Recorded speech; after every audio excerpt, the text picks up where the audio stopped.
Let's get to the Guardians. Mike, you got something for us first before we talk about the Guardians?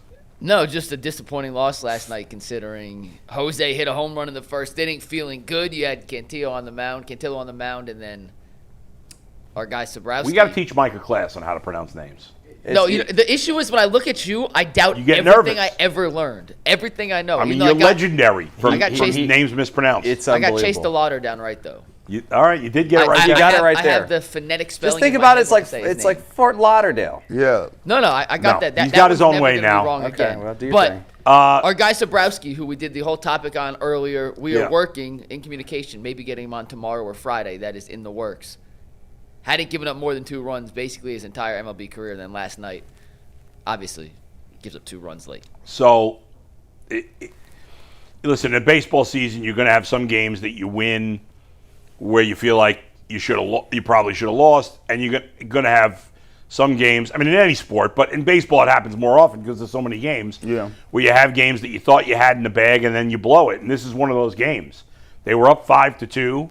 They were up 5-4 in the 9th. 2 out. Cade Smith gets the first 2 outs easy. 2 out, nobody on. You're like, okay, game over. And then an error extends the inning. And Brito's got to be beating himself up this morning because obviously he's been in the big leagues a week. He makes a huge error, and the inning stays alive. And and I'll be honest, I did not watch the game until the end, which is very rare for me because I watch almost every Guardians game.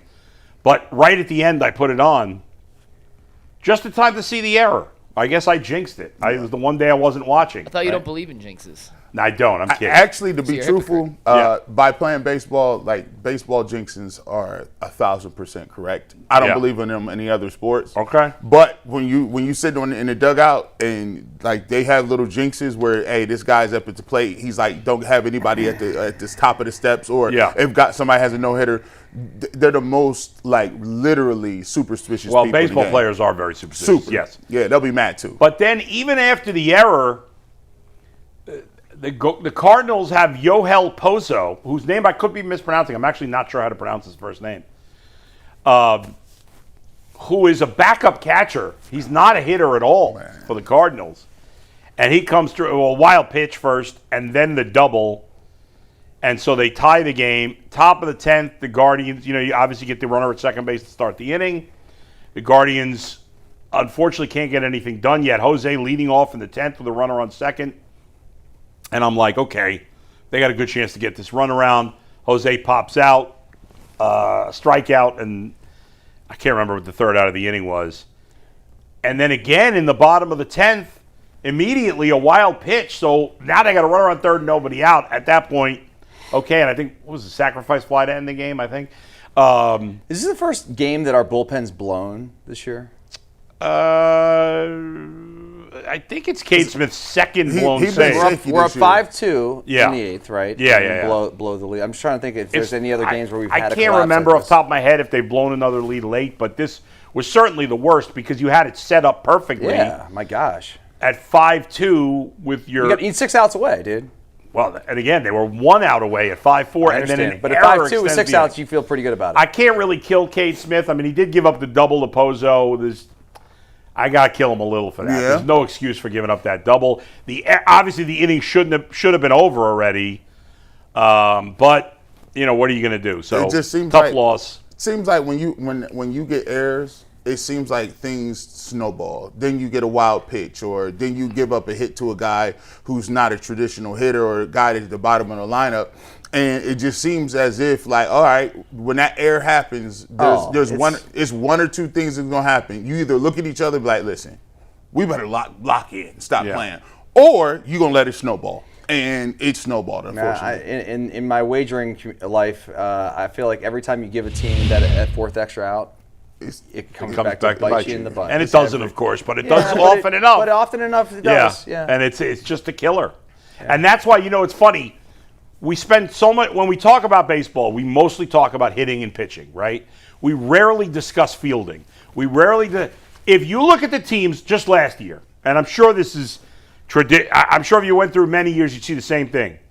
If you look at the best defensive teams in baseball last year, they were all in the playoffs. I bet you there's probably like one or no exceptions.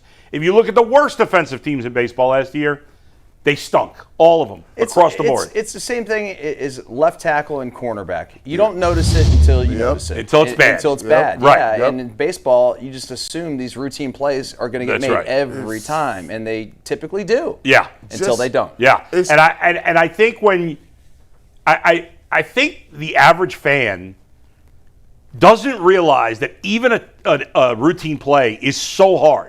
But they're professionals and they're the best of the best, so they make it look easy. It's so crazy, boy, you just said that because for the last 6 months, like, you know how to, shout out to the algorithm. So on my Instagram algorithm, they just be showing me stuff that I like. You can change that now, by the way. You know that? I told Bull about it. You can actually select and they did see that. I got to make sure to do that. Man, I got to, you know what I'm saying? I got to get rid of, I got to stop getting, listen, hot older women got to go. You can get them out. Got to go. Hot older women got to go. How did that end up on your Hey, listen, man, I was 24 at one point in time. I had Instagram a long time. Yeah. You're like, man, where the rest of this stuff at? But I got into this thing where I've been watching fielding. And people don't understand. There's a whole nother part of the game that is never even talked about. And that's like when you talk about the routine plays that ain't routine, I've been watching videos of people just taking approaches. Like, hey, what is your approach? Is it a quick approach? Is it a slower approach? Do you backhand it? Are you going to charge the ball? Are you going to barehand the ball? Like, there's all of these different things these coaches are talking about that we only think about it from a perspective of, oh, they're hitting the ball, they run bases. But even running bases is like an art, science of it. And we don't even talk about the catchers. Like, that's a whole nother world. Right, yeah. But you are correct. Every play that they make, we think they're routine. But these plays is difficult. Go stand in them. Go as a regular Joe. Go stand in the outfield if you ever have the opportunity. In the outfield of a major league stadium and have somebody hit fly balls to you, and you'll see how hard that is. Track the because ball. Judging that fly ball, especially if there's 40,000 people screaming and the lights are on or it's sunny, it is hard. And these guys make it look so easy. I played baseball until I was about 7th grade. Yeah. And like I was a big fundamental guy. And I never forget having 2 hands on the glove, your gloves up, and I'm protecting it. And I see these guys in the outfit just like, boop, yeah. boop, boop, boop. And like, I'd be out there like, making sure I'm going to catch that The thing. scariest part of being in the outfield is, I played all the way through high school. The scariest part is when the ball is hit and you don't know where it's at. If you break the wrong way, that could be the difference. If you come in, if you run in first, that ball's already over your head. You're out of here. But when the crack off the bat and you're looking, you're like, I don't know where the rock is. It's funny. Like if you look at the best outfielders, especially the center fielders, like the top center fielders in baseball. Denzel Clark's the best at this. What's that? The A's center fielder Denzel Clark, isn't his name? He's great. Pete Crow Armstrong of the Cubs, who won. He's also terrific. Who won the Gold Glove last year? These guys look like they're gliding out in the outfield. Don't even look like they're running. They're gliding. They always the top guys, and Stephen Kwan's like this in left field, and I think he can get there in center field. They always step the right way first. It's just an instinct. It's a feel that you either. I don't think that can even be coached. I think that's just something you have. It's instinct. A feel for the ball, an instinct, because that one step is the difference between could be the difference between a triple and an out. 100%. And that could add up over the years. I always marveled at guys that played in the outfield and defensive backs because they're just a guy is running at you full speed and you're backpedaling. Like, that's the scariest thing in the world. And you got to backpedal and not freak out if he's eating your cushion up. I'm like, I would just fall. But then there's a difference between learning to play in space and playing in confined areas. And both of them positions, playing in space is crazy because, like, you could just get left. If you fall down, that's a touchdown. And in baseball, if you fall down, that's embarrassing. That's it. You fall down? Yeah. That's an inter-park home run. What's really tricky in baseball is if it's one of those low line drives and you got to decide, do I dive and try to catch it? Because if I miss it, it rolls to the wall, especially in center field. Forget it, inside the park home run. Go ahead, Mike. I got 2 things. You want the good thing or the bad thing first? Give us the bad first. JJ Wetherholt hit 2 home runs yesterday. I like him. Yeah. He's another guy from that Travis Bazzana draft. In consideration, we talked about him as potentially being the number 1 pick. Yep. I understand we got to be patient with Bazzana. I understand his time may come. Tear his knee up celebrating? But to see Wetherholt in our face yesterday, smash 2 homers, including one in the 8th inning, to see him have the success he's already having in the major leagues. He's been hitting all series. The rest of the rookie class that Bazana has not yet cracked through, having as much success as they have. Yeah. It felt like just, stab me, twist the knife. On the positive, our guy Joey Cantillo, who I pronounced correctly that time, has allowed 2 or fewer earned runs in his last 11 starts. During this stretch, 11 straight starts, 2 earned runs or fewer, 60 innings pitched, 14 total runs allowed, 13 of them earned, 60 strikeouts in 60 innings to just 21 walks and a 1.94 ERA. How many hits allowed? Do you know? 44 hits and 21 walks in 60 that's 65 base runners in how many innings? 60.1. So yeah, that's fantastic. He's been great. He's been awesome. As you know, I loved him coming into this season. And it's funny because everybody's making a thing about Bybee, and he's been terrible. I get it.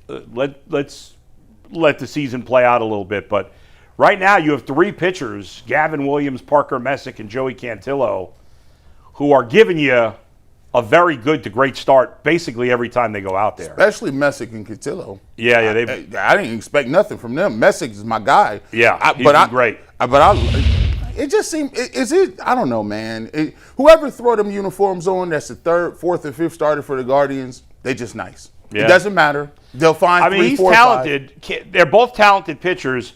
Messick is, I don't know, for lack of a better term, I'll use the baseball term, he's a gamer. You know what I mean? Like, he's a tough guy. Yeah. He's a bulldog on the mind. He's a bulldog. Yeah. So, brutal loss for the Guardians. Hopefully bounce back and win the series.